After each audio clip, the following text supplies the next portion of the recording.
आज हमारा इंग्लिश सीखने का class number 24 and in today's class we are going to talk about future indefinite tense. अस्सलामु अलैकुम, welcome to my YouTube channel knowledge for students. Students, today we are starting class number 24 and in today's class we are going to talk about future indefinite tense. But class शुरू करने से पहले अगर अभी तक आप लोगों ने मेरे चैनल को सब्सक्राइब नहीं किया तो प्लीज़ सब्सक्राइब के बटन पर क्लिक कर दें। अगर आपको मेरी वीडियोस पसंद आ रही हैं और अगर आप इनसे कुछ सीख रहे हैं तो प्लीज़ लाइक एंड शेयर के बटन पर क्लिक कीजिए।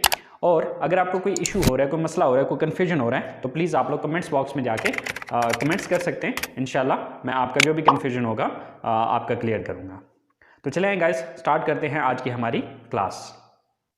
स्टूडेंट्स, हम बात करने जा रहे हैं फ्यूचर इंडेफिनिट की। सो फ्यूचर इंडेफिनिट के हवाले से सबसे पहले इसकी डेफिनेशन को समझते हैं। तो इसकी डेफिनेशन है आने वाले वक्त में आप जो कुछ भी करेंगे। आने वाले वक्त में आप जो कुछ भी करेंगे वो फ्यूचर इंडेफिनिट है। चाहे वो काम आप 5 मिनट बाद करेंगे, चाहे आप 10 दिन बाद करेंगे, चाहे आप 10 साल बाद करेंगे। ठीक है, बस इतना जहन में रखना है कि आने वाले वक्त में आप जो कुछ भी करेंगे, ठीक है, वो क्या है? Future indefinite. What is that? That is future indefinite tense. So whatever you will do in the future, that is called future indefinite. So अब उसकी उर्दू में पहचान क्या होगी? ये देख सकते हैं लाइव आईडी $25 मैंने आज के दिन कमाए हैं। ये पाकिस्तानी रुपीज़ 8,000 रुपये बनते हैं। तो अगर आप भी इस लेवल की इनकम करना चाहते हैं, पैसे कमाना चाहते हैं, एक फ्री मीटिंग ज्वाइन करके आप भी इस लेवल की इनकम कर सकते हैं। रोज़ाना कमाएं और रोज़ाना अपना कमाया हुआ पैसा, जायज़ कैश पैसा बैंक कहीं पे भी आप निकलवा सकते हैं। अभी यहाँ का स्क्रीनशॉट लेके आप व्हाट्सएप करें या फिर व्हाट्सएप पे मैसेज करें, मैं डिटेल सेंड करता हूँ। Thank you sir. अब उसकी उर्दू में पहचान क्या होगी? How will we identify that this is future indefinite tense? So at the end of Urdu sentences there is ga, gi, ge, right? Urdu जुमलों के आखिर में इसकी पहचान क्या होती है कि उर्दू जुमलों के आखिर में गा, गी, गे वगैरह आता है। लेकिन स्टूडेंट्स, आपने सिर्फ गा, गी, गे पे नहीं फोकस रखना, ठीक है, आपने साथ उसकी डेफिनेशन को भी मद्देनजर रखना है। देखिए, अब गा, गी, गे पे सिर्फ फोकस क्यों नहीं रखना? जैसे कि एक मैं छोटी सी मिसाल देता हूं कि मैं कहता हूं कि मैं 10 बजे जागा, ठीक है। अब 10 बजे जागा के एंड पे गा आ रहा है, ठीक है, तो इसका मतलब ये नहीं है कि ये फ्यूचर इंडेफिनिट है। स्टूडेंट्स, अगर आप इसका सेंस देखें तो ये तो पास्ट का सेंटेंस है, ठीक है। ये क्या है? ये तो पास्ट की बात हो रही है कि मैं 10 बजे जागा, राइट। तो अब सिर्फ गा, गी, गे पे फोकस नहीं रखना, साथ आपने उस डेफिनेशन को भी ज़हन में रखना है कि आने वाले वक्त में आप जो कुछ भी करेंगे, ठीक है, वो क्या है? फ्यूचर इंडेफिनिट है, ठीक है। जैसे कि मैं कॉलेज जाऊंगा, हम इंग्लिश सीखेंगे, हम शॉपिंग के लिए जाएंगे, कल 10 बजे हम वहां पहुंचेंगे। लाइक आने वाले वक्त में जो कुछ भी करेंगे, हम क्रिकेट खेलेंगे, हम ये करेंगे, हम वो करेंगे, हम ऐसे करेंगे, हम वैसे करेंगे। लाइक आने वाले वक्त में जितना भी जो कुछ भी आप करेंगे वो क्या है? आपका फ्यूचर इंडेफिनिट है, राइट। सो यहां तक बात होगी हमारी इसकी डेफिनेशन और इसकी पहचान की, ठीक है। तो आने वाले वक्त में आप जो कुछ भी करेंगे वो फ्यूचर इंडेफिनिट में आएगा और उसके लिए आप ये स्ट्रक्चर अप्लाई करेंगे या इस स्ट्रक्चर को आप फॉलो करेंगे, ठीक है। अगर आप प्रेजेंट इंडेफिनिट टेंस की स्ट्रक्चर को देखें तो उसमें क्या था? ये चीज आ रही थी, subject plus first form plus object, और ही शीट के साथ हम एस या यस लगा रहे थे, ठीक है। अब हमने यहां पर डिफरेंस क्या किया है? सिर्फ यहां पे इतना हुआ कि यहां पर विल और शैल, ठीक है, ये दो हेल्पिंग वर्ब यहां पर यूज हो रहे हैं। सब्जेक्ट प्लस विल या शैल, इन दोनों में से कोई एक लगेगा, यानी कि ये दोनों नहीं लगेंगे बल्कि इन दोनों में से कोई एक लगेगा, या तो विल लगेगा या फिर शैल लगेगा, plus first form of the verb plus object and at the and full stop. अच्छा, अब विल या शैल, तो अब कंफ्यूजन ये होता है कि सर कहां पे शैल यूज करें और कहां पे विल करें। तो जो शैल का यूज है वो सिर्फ दो सब्जेक्ट्स के साथ होते हैं, ठीक है। वो दो सब्जेक्ट्स कौन कौन से हैं? आई और वी, इन दोनों के साथ शैल आएगा। बाकी इसके अलावा, यानी कि आई और वी के अलावा जो भी हैं, यू है, दे है, ही है, शी है, इट है, ठीक है, इन सब के साथ जो है विल आएगा, ठीक है। सिर्फ आई और वी के साथ शैल आएगा, बाकी इसके अलावा जितने भी सब्जेक्ट्स होंगे उन सब के साथ जो है वो शल का इस्तेमाल किया जाएगा। ठीक है, तो चलें इसके कुछ 4 सेंटेंसेस मैंने बनाए, इनको इंग्लिश में ट्रांसलेट करके देखते हैं। जैसे कि मैं कल आपसे मिलूंगा, राइट। सबसे पहले हम देखेंगे सब्जेक्ट कौन है। तो सब्जेक्ट कौन है यहाँ पर? आई, मैं। तो मैं की इंग्लिश क्या है? आई। सो आई, देन आई के साथ क्या आता है, यानी कि विल और शैल में से चूज करना है, तो क्या आएगा? शैल, आई शैल, राइट। अच्छा, अब इसके बाद first form of the verb, यहां पे वर्ब क्या है? मिलना, मीट। आई शैल मीट, किससे मिलना है? You. I shall meet you, I shall meet you. कल, tomorrow. I shall meet you tomorrow, मैं कल आपसे मिलूंगा। अच्छा, यहां पर यह चीज याद रखिएगा, टाइम अगर किसी सेंटेंस में आ रहा हो तो टाइम को आप बिल्कुल स्टार्ट में भी लिख सकते हैं, बिल्कुल एंड पे भी लिख सकते हैं, लेकिन जुमले के बीच में या अंदर नहीं यूज करना। ठीक है, वक्त का जिक्र जब भी सेंटेंस में आ रहा हो, आप उसको या बिल्कुल स्टार्ट में लिखें या फिर सेंटेंस के बिल्कुल लास्ट पे लिखें। ठीक है, अब यही टुमारो आप शुरू में भी लगा सकते हैं, right. So tomorrow I shall meet you, right, या फिर I shall meet you tomorrow. So in both condition this is correct, right. So next sentence है हमारे पास, वो जनवरी में पाकिस्तान वापस आएंगे। सो सब्जेक्ट कौन है? वो, दे। अब चूंकि सब्जेक्ट दे है तो दे के साथ शैल नहीं आएगा बल्कि विल आएगा। They will, they will. Then first form of the verb, verb क्या है यहां पे? वापस आएंगे, यानी कि काम क्या करेंगे? वापस आएंगे। तो वापस आना की इंग्लिश क्या है? Come back. So they will come back, they will come back। कहां आएंगे वापस? ऑब्जेक्ट क्या है? पाकिस्तान, इन Pakistan. They will come back in Pakistan. कब आएंगे? अब देखिए यहां पर भी वक्त आ गया है, ठीक है। जनवरी जो है ये टाइम है, राइट। तो अब इन जनवरी अगर आप शुरू में लगाते तब भी सही था, अगर हम इसको लास्ट पे लगा लें तब भी सही है। So in January, they will come back in Pakistan in January. वो जनवरी में पाकिस्तान वापस आएंगे। सेकंड लास्ट सेंटेंस है, पाकिस्तान ये मैच जीतेगा। अब ये काम कौन करेगा? सब्जेक्ट कौन है? पाकिस्तान। सो पाकिस्तान, देन विल, वो क्या है यहां पे? जीतना, win. So Pakistan will win, क्या चीज जीतेगा? ये match, this match. So Pakistan will win this match, Pakistan ये मैच जीतेगा। लास्ट सेंटेंस है हमारे पास, हम अगले साल अपना बिजनेस शुरू करेंगे। सो सब्जेक्ट कौन है? हम, वी। देन वी के साथ क्योंकि शैल आएगा तो विल शैल दोनों में से चूज करना है, सो शैल, वी शैल। वर्ब क्या है यहां पे? शुरू करना, स्टार्ट। वी शैल स्टार्ट, अपना बिजनेस शुरू, यानी कि क्या करना है? ऑब्जेक्ट क्या है? अपना business. We shall start our own business। अच्छा, own ना भी लगाए तो कोई बात नहीं, जस्ट भी लगा लिया तो सही है। our business, we shall start our business। अगले साल, अब ये वक्त आ गया तो इसको लास्ट पे, तो अब नेक्स्ट ईयर जो है अगला साल, तो नेक्स्ट ईयर आप स्टार्ट में भी लगाते तब भी ये सेंटेंस सही था। So we shall start our business next year. So we shall start our business next year, कि हम अगले साल अपना बिजनेस शुरू करेंगे। सो स्टूडेंट्स, ये फ्यूचर इंडेफिनिट टेंस के पॉजिटिव सेंटेंसेस हैं। आई होप आपको पॉजिटिव सेंटेंसेस की समझ आ गई होगी। तो चलें अब हम बात करते हैं इसके नेगेटिव सेंटेंसेस की। सो स्टूडेंट्स, नेगेटिव सेंटेंस बनाने के लिए हम क्या करेंगे? सिंपल शैल और विल के बाद नॉट लगा देंगे।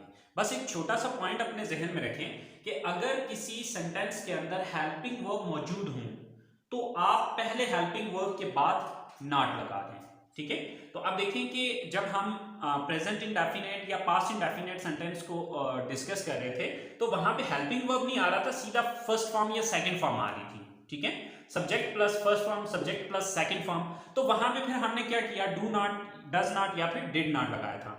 लेकिन यहां पर डू नॉट या डज नॉट या डिड नॉट वगैरह नहीं लगेगा, क्योंकि यहां पर शैल और विल ऑलरेडी हमारे पास हेल्पिंग वर्ब मौजूद है, ठीक है। इस वजह से अब हम क्या करेंगे, शैल और विल के बाद नॉट लगा देंगे, plus first form plus object, यानी कि बाकी सारे स्ट्रक्चर वही है, फर्क सिर्फ इतना आया है कि शैल और विल के बाद हमने नॉट लगा दिया है, ठीक है।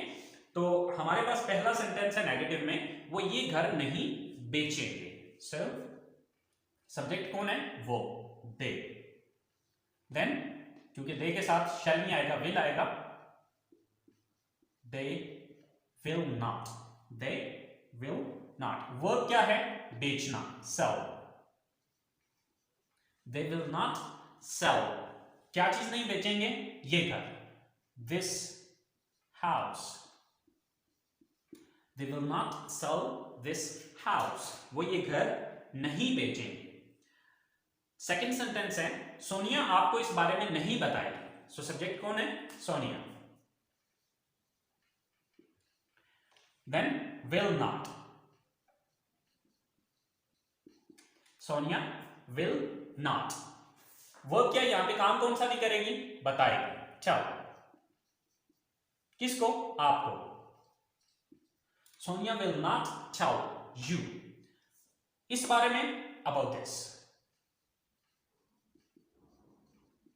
So, Sonia will not tell you about this, Sonia आपको इस बारे में नहीं बताएगी।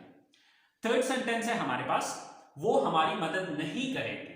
सो सब्जेक्ट कौन है, वो, दे। देन विल नॉट, देन वो क्या है, मदद करना, help. They will not help, किसकी मदद नहीं करेंगे, हमारी। They will not help us.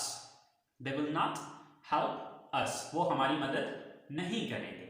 Last sentence है हमारे पास, मैं आज कॉलेज नहीं जाऊंगा। सो सब्जेक्ट कौन है, I. देन अब I के साथ shall आता है, I shall not. I shall not. Verb क्या है यहां पे, जाना, go. I shall not go. कहां जाने की बात हो रही है, to college. I shall not go to college. आज, today. So I shall not go to college today.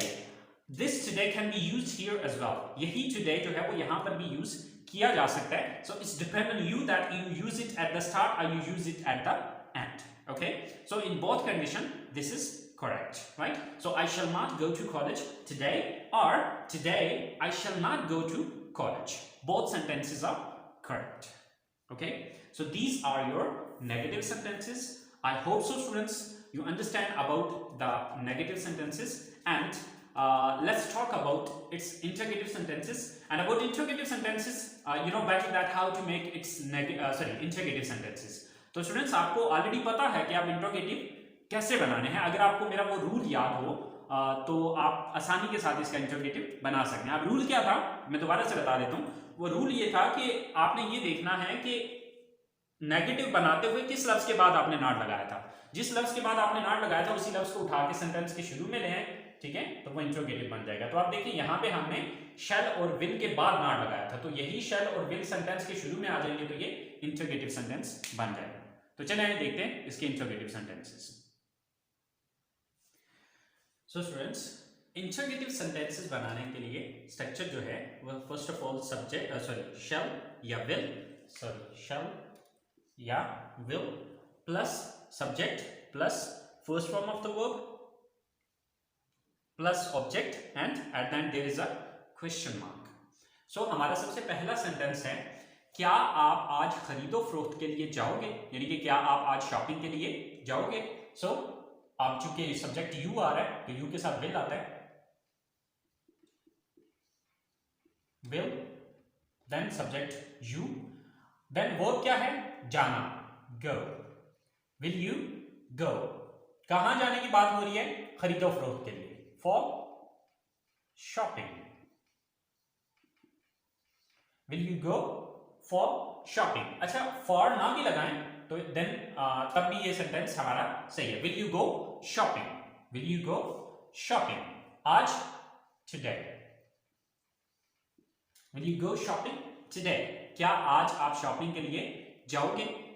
इसी तरह से सेकंड सेंटेंस है, वो कब अपना काम मुकम्मल करेंगे। अच्छा, अब यहां पर आपने ये चीज याद रखनी है कि कब जो है ये क्या है, ये एक क्वेश्चन वर्ड है।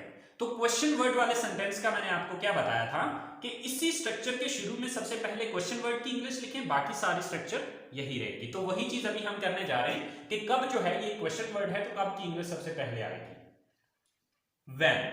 ठीक है, अब सब्जेक्ट कौन है, दे, तो अब दे के साथ विल आएगा तो पहले विल लगाना है, व्हेन विल, देन सब्जेक्ट कौन है, वो, दे, व्हेन विल दे।